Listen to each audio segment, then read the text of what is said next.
अगर आप ई invoice generate करने जा रहे हैं तो हो सकता है निम्नलिखित एरर ई इनवॉइस जनरेट करने के टाइम पे आपको आ सकते हैं। तो देखते हैं वो क्या हो सकते हैं। एरर कोड 2150, एरर मैसेज आएगा डुप्लीकेट आयरन। रीजन इसका ये होगा कि आपने एक डॉक्यूमेंट के ऊपर आयरन ऑलरेडी जनरेट किया हुआ है और सेम डॉक्यूमेंट आप वापस से आयरन जनरेट करने के लिए भेज रहे हैं। इसका रेजोल्यूशन यही हो सकता है कि अगर आप एपीआई के थ्रू भेज रहे हैं तो ध्यान रखिए कि उस पर्टिकुलर डॉक्यूमेंट पे आयरन नंबर पोस्ट कर दीजिए, जिससे कि आप नेक्स्ट टाइम उसको भेजेंगे ही नहीं। और अगर आप मैनुअली अपलोड कर रहे हैं तो ध्यान रखिए कि वो जो इनवॉइस है वो ऑलरेडी अगर आयरन जनरेटेड है तो उसको वापस से अपलोड करने की रिक्वायरमेंट नहीं। फिर आता है कि इंट्रा स्टेट ट्रांजेक्शन के लिए आप आईजीएसटी की वैल्यूज पास कर रहे हैं, तो इस केस में भी आपको एरर आएगा और एरर नंबर 2172 होगा। इस केस में रीज़न यही होगा कि ट्रांजैक्शन टाइप आईजीएसटी है लेकिन आप वैल्यूज़ पास करते समय सीजीएसटी एचजीएसटी अप्लाई कर रहे हैं। इसके लिए आपको जो है एप्लीकेबल टैक्सेस देखने पड़ेंगे ट्रांजैक्शन में। इसके लिए जो जीएसटी का रूल है वो ये है कि स्टेट कोड और पॉइंट ऑफ सप्लाई अगर रेसिपिएंट का सेम है स्टेट कोड ऑफ सप्लायर से तो हमेशा सीजीएसटी एचजीएसटी लगेगा, अदरवाइज आईजीएसटी लगेगा। लेकिन इसमें कुछ एक्सेप्शन भी है, जैसे कि जब एससीजेड्स के द्वारा सप्लाई होती है या उसको सप्लाई किया जाता है तो विद इन स्टेट में भी हो तब भी आईजीएसटी लगता है। तो उस केस में इंट्रा आईजीएसटी और इंटर स्टेट फ्लैग आपको वाई करके भेजना होगा। तो ये एरर भी एक इम्पोर्टेंट एरर है जो काफ़ी टाइम पे आता है। फिर 2176 इनवैलिड एचएसएन कोड। तो एक एचएसएन कोड की लिस्ट है, उसी में से हमको एचएसएन कोड मेंशन करना है अपनी इनवॉइस के अंदर या एपीआई के थ्रू भेजना है। अगर आपने वो एचएसएन कोड रॉन्ग भेजा है जो उस लिस्ट में नहीं है तो आपको ये एरर आएगा एचएसएन कोड और आपको वो एचएसएन कोड करेक्ट करना होगा। फिर आता है 2182। ये होता है कि taxable value of all item must be equal to total taxable value. So अगर मेरी इनवॉइस में 10 लाइन आइटम है तो उन 10 लाइन आइटम का जो टोटल है वो मेरे इनवॉइस के हेडर से मिलना चाहिए, मैच होना चाहिए। अगर वो नहीं हुआ तो फिर आपको एरर दिया जाएगा। अब इसका भी क्या है कि एक वैलिडेशन है कि जो आपका टोटल टैक्सेबल वैल्यू है taxable value of all line items है। फिर बात करते हैं 2189 की। ये होता है कि इनवैलिड टोटल इनवॉइस वैल्यू। अगर आप जो इनवॉइस की वैल्यू पास कर रहे हैं वो आपकी टोटल इनवॉइस वैल्यू आपके जो लाइन आइटम की वैल्यूज से मैच नहीं कर रही है तो एरर आएगा। अब invoice level total value equal to होती है total of all the line total item values plus other charges अगर आपके पास कोई है, माइनस डिस्काउंट अगर है, और टॉलरेंस लिमिट जो आपने टॉलरेंस लिमिट चेक की हुई है।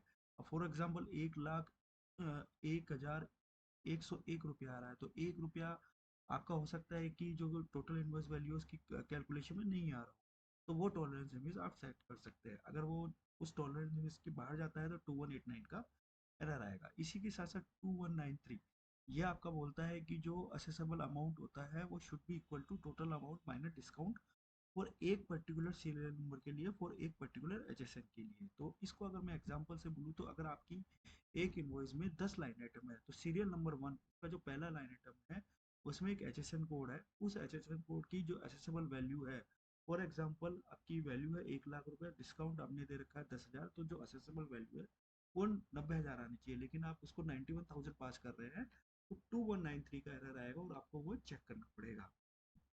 2194 का एरर जो आता है वो ये आता है कि जो inward invalid total amount values है। अब अभी अपन 2193 का आता है असेसेबल वैल्यू के लिए, 2194 का आता है इनवर्ड इनवैलिड टोटल अमाउंट के लिए। इसके अंदर ये बात है कि जो असेसेबल वैल्यू है और प्लस उसके ऊपर जो टैक्सेस और सेक्स वैल्यू है, अदर चार्जेस है, टॉलरेंस लिमिट है, वो एक पर्टिकुलर लाइन आइटम के लिए इक्वल होना चाहिए। तो फॉर एग्जांपल अभी जैसे हमने असेसेबल वैल्यू निकाला 1 लाख माइनस 10,000 90,000, 90,000 आ गया। अब इस पे जीएसटी के टैक्सेस जो कैलकुलेट होंगे वो, या हो सकता है कि इसमें कोई अदर चार्जेस होंगे वो, या आपने इसमें कोई टॉलरेंस लिमिट लगा रखी है वो सब करके उन सब का टोटल प्लस माइनस करके जो वैल्यू आएगी वो उस लाइन आइटम की टोटल वैल्यू कहलाएगी। अगर वो मैच नहीं हो रही है तो 2194 का एरर। 2211 का एरर आएगा कि आप जब जीएसटी जब इनवॉइस अपलोड कर रहे हैं तो उसमें जो सप्लायर का जीएसटी और जो रेसिपिएंट का जीएसटी दोनों सेम है, तो इस केस में ये वाला एरर नहीं आ सकता। तो ध्यान रखिए कि इनवर्ट सप्लाई जिसमें आरसीएम एप्लीकेबल होता है उसके लिए आपको सेल्फ इनवॉइस तो जनरेट करनी पड़ेगी लेकिन वो ई इनवॉइस के लिए एप्लीकेबल नहीं होगी। तो यहाँ पर आपका ऐसा एरर आ जाएगा, self generated invoice are not allowed for e invoicing. अब आप B2B सप्लाई कर रहे हैं, तो B2B सप्लाई कर रहे हैं दैट मीन्स कि सामने वाले रेसिपिएंट का जीएसटीएन नंबर है। अगर आप सामने वाले रेसिपिएंट का जीएसटीएन नंबर नहीं डाल रहे B2B की सप्लाई के केस में और यूआरपी लिख रहे हैं, तो 2212 का एरर आएगा और एरर मैसेज ये आएगा कि आपको यूआरपी नहीं डालना है।